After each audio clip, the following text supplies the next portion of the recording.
Uma questão fundamental na palavra de Deus é a questão da pobreza. Quer você goste ou não, quer você compreenda ou não, há clareza na palavra de Deus que o Senhor tem um olhar especial para o mais pobre.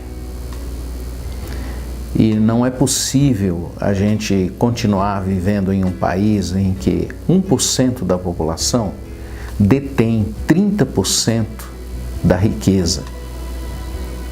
Um país assim ele se torna inviável. E a riqueza se acaba com duas ações muito importantes. Primeiro é a questão da educação. As pessoas precisam ter oportunidade de serem educadas adequadamente. Em segundo lugar, gerando um processo no qual as pessoas têm a oportunidade de trabalhar e terem o seu ganho de uma forma digna, de tal maneira que elas tenham condições de viver.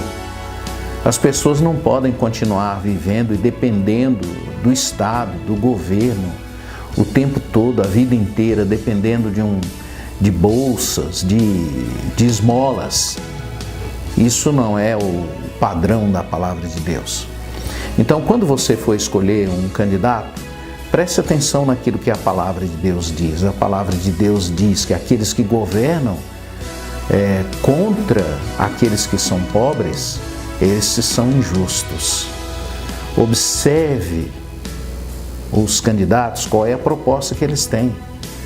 Nós precisamos mudar o nosso país e o seu voto é importante para isso. Porque à medida em que a gente vai avançando na democracia, a gente vai criando um grupo maior de pessoas que vivam de uma forma mais digna. E assim a pobreza será um grupo menor e somente por circunstâncias absolutas, de absoluta necessidade deles em função de limitações. E aí sim o governo deve socorrer. Mas não aquelas pessoas que têm dignidade, são pessoas dignas, saudáveis, têm o desejo de trabalhar, de servir, mas eles querem ter um mínimo para eles terem uma vida digna. E o governo manipula os mais pobres para mantê-los debaixo da escravidão. Você, que é cristão, vai votar. Preste atenção em quem você escolhe. Se essas pessoas são a favor ou contra a pobreza. A questão da pobreza é necessário que a gente, ao escolher, observe e tenha clareza que estar a favor do pobre não quer dizer que a gente é socialista ou é capitalista. É uma questão cristã e bíblica. Não importa qual é a ideologia política que você abrace, se você for contra o pobre e você não trabalhar a favor do pobre, ou se o candidato for contra o pobre e não desenvolver políticas e propostas a favor do pobre, você não deve escolher.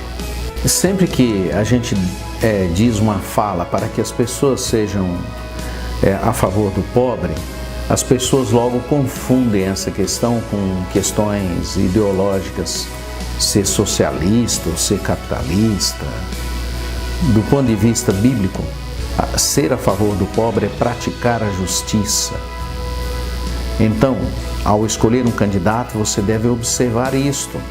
Se ele de fato é uma pessoa que está preocupado, voltado ou vai desenvolver propostas que sejam a favor do pobre. Nós, os cristãos, especialmente os chamados cristãos históricos, entendem que a democracia é o melhor sistema, vamos dizer assim. É por isso que as igrejas como as nossas, as igrejas presbiterianas, se organizam democraticamente. É uma democracia onde existem os representantes que são escolhidos pelo povo da igreja e eles então conduzem a vida da igreja. É assim que nós entendemos. Então a democracia para nós, ela é a melhor forma da gente estabelecer um governo mais coerente e mais justo em um país. No próximo dia 7 você vai exercer e vai votar. E o voto, ele é intransferível, ele é seu. O voto é inegociável, ele é seu. O seu voto deve ser de acordo com a sua consciência. Demonstrando através do seu voto, você vai demonstrar maturidade cristã e maturidade na sua cidadania, na sua consciência, enquanto participante de um país e portanto, demonstrando assim a sua compreensão da importância que você tem dentro do processo. Por isso eu quero estimular você a votar. Mas vote levando em consideração esses princípios que a gente colocou aí anteriormente para você. Não se deixe manipular por pessoas. Eu não estou aqui na tentativa de manipular você.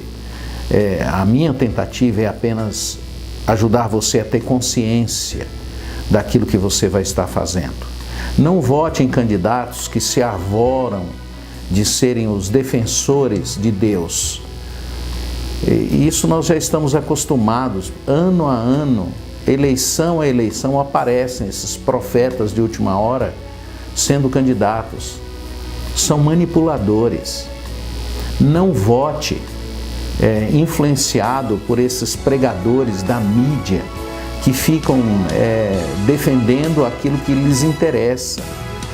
Observe a sua vida, observe a vida das pessoas que lhe são mais próximas, para que você, a partir daí, então, tenha uma clareza em quem votar. Lembre-se que nessa eleição você vai votar em deputado, você vai votar em governador, você vai votar em deputado federal, estadual, em 2 senadores. Lembre-se, essa eleição não é somente para presidente. Não existe ninguém perfeito, mas pode existir candidatos mais próximos daquilo que a palavra de Deus propõe. Vote de acordo com a sua consciência. Não se deixe enganar. Procure a palavra de Deus, procure pessoas coerentes, amigos com quem você possa conversar sem agressões, e que você possa, então, chegar a um ponto em que você vote de uma forma livre, aberta, clara e com o coração tranquilo em Deus. Essa nação não é nossa, ela é do Senhor. Nós vamos estar orando pela sua vida, orando pelas nossas vidas, orando pelo nosso país. Era isto, um abraço e que Deus te abençoe.